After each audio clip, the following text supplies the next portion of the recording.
Quando gli amici mi chiedono un consiglio su un piatto facile da fare in casa, magari mettendosi insieme ai bambini a preparare un pranzo diverso dal solito, io non ho dubbi e dico gnocchi. E oggi voglio esagerare, li farò in due versioni, alla sorrentina e alla veneta, così da accontentare proprio tutti. Gli gnocchi non mancano mai nelle case degli italiani perché sono a base di ingredienti semplici e facili da fare. Partiamo dalla preparazione degli gnocchi che, come sapete, possono avere nell'impasto ortaggi di vario tipo, ma noi oggi faremo quelli classici, alle patate. In questa pentola sta sobbollendo dell'acqua, la salo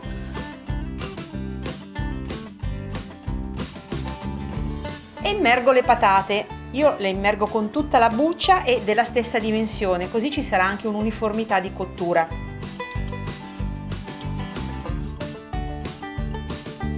Di solito si scelgono delle patate farinose, vecchie e non acquose, quindi quelle novelle non vanno assolutamente bene. Io in alternativa uso quelle rosse e non sbaglio mai. Adesso le facciamo bollire. Per verificare la cottura, dopo 30-40 minuti fate la prova a stecchino, quindi pungetele con uno stecchino di legno e se lo stecchino entra facilmente, allora sono pronte, sono cotte, possono essere scolate. Ed ecco le nostre patate cotte e già sbucciate. Allora, adesso mettiamo la farina a conca e ci schiacciamo sopra le patate. Mi raccomando, non frullatele mai perché diventerebbero collosissime.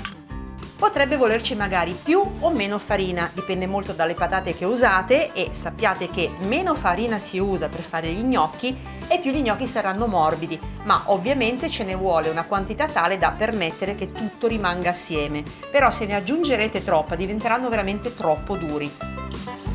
E siamo giunti alla fine, abbiamo schiacciato tutte le patate, quindi tenete vicino a voi sempre un po' di farina perché potrebbe servire. E poi qui entra un'altra questione, uova sì o uova no? Mia nonna le usava, quindi io sono abituata a mettere un uovo dentro agli gnocchi. C'è gente che ne mette anche di più, ma ci sono persone che proprio non le usano. Ok, abbiamo tutti i nostri ingredienti e cominciamo ad impastare. Ah, non dimentichiamoci anche del sale.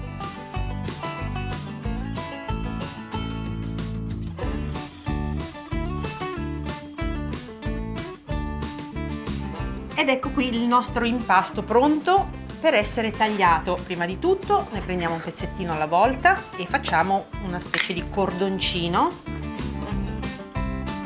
Adesso noi stiamo facendo lo gnocco classico, quello rigato. E poi tagliamo dei pezzetti.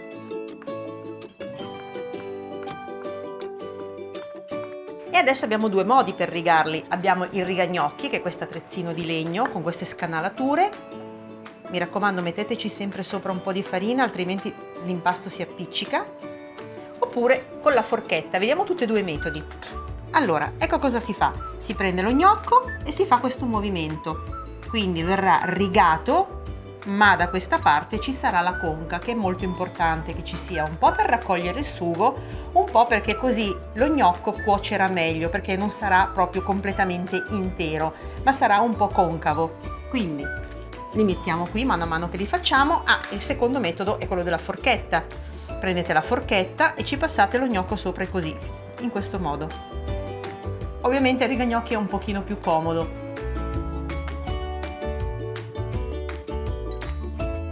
Perfetto, proseguo così fino a terminare tutto l'impasto.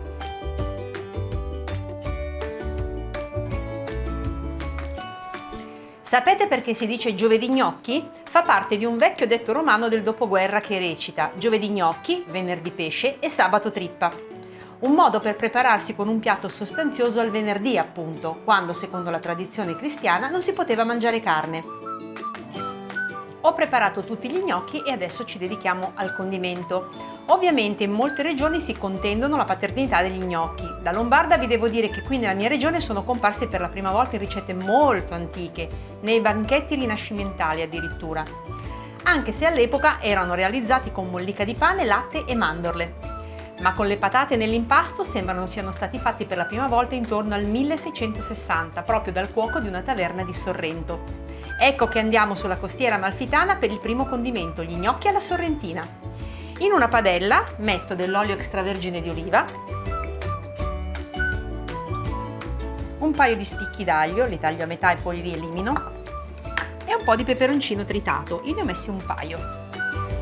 E adesso li facciamo rosolare. Il mio soffritto è pronto, elimino l'aglio che ormai ha insaporito bene l'olio e inserisco la passata di pomodoro. Aggiungo anche un po' di sale e lo lascio cuocere per una ventina di minuti fino a che si addenserà per bene. Il sugo per gli gnocchi alla sorrentina è pronto, aggiungo il basilico e poi potremo anche calare gli gnocchi.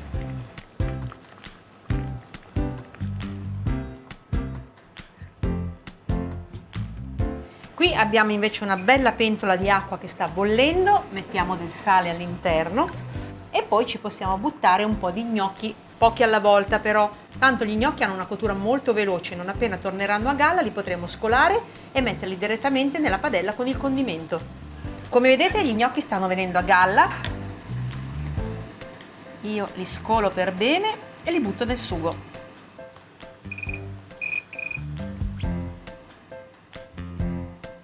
E continuo a cuocere gli altri. Eccoci qua, ci siamo. Mischiamo il condimento e poi possiamo metterli in pirofila. La particolarità degli gnocchi alla sorrentina è che vanno cotti 2 volte, prima nell'acqua e poi in forno, con altri condimenti. Adesso mettiamo sul fondo di una pirofila un goccio di olio extravergine di oliva e cominciamo a fare uno strato di gnocchi. Li dividiamo a metà. In questa ricetta è importantissimo avere molto sugo. Aggiungiamo della mozzarella che io ho tritato e ho messo in un colino a scolare in modo da trattenere l'acqua in eccesso. Aggiungiamo il parmigiano, sempre a metà, e facciamo un secondo strato identico.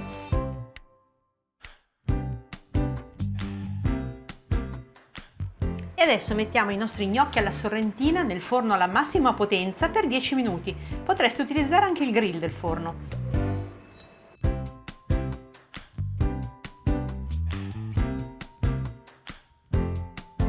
Passiamo ora agli gnocchi alla veneta, un piatto di origini medievali in cui si nota il contrasto tra dolce e salato. Per insaporirli useremo infatti la cannella, l'uva passa, lo zucchero e il formaggio grattugiato. Eccoci qua, iniziamo con il condimento aggiungendo in una padella ampia, che poi dovrà ospitare anche gli gnocchi, il burro, abbondante burro. E lo facciamo sciogliere. Aggiungiamo anche delle foglie di salvia e le facciamo rosolare. Perfetto, la salvia è diventata croccante, aggiungiamo un po' di acqua di cottura degli gnocchi e creiamo una cremina. Lascio leggermente restringere il sughetto e nel frattempo calo gli gnocchi. Ecco i primi gnocchi che stanno venendo a galla, scoliamo bene e li mettiamo in padella con il sughetto. Ecco qua, ci siamo. È il momento di aggiungere gli altri ingredienti. Lo zucchero, la cannella e l'uvetta che è stata mollata e scolata e mischiamo tutto. Questi gnocchi alla veneta si consumano normalmente caldi come primo piatto, ma pensate che freddi sono considerati un dolce. E adesso siamo pronti ad impiattare i nostri gnocchi.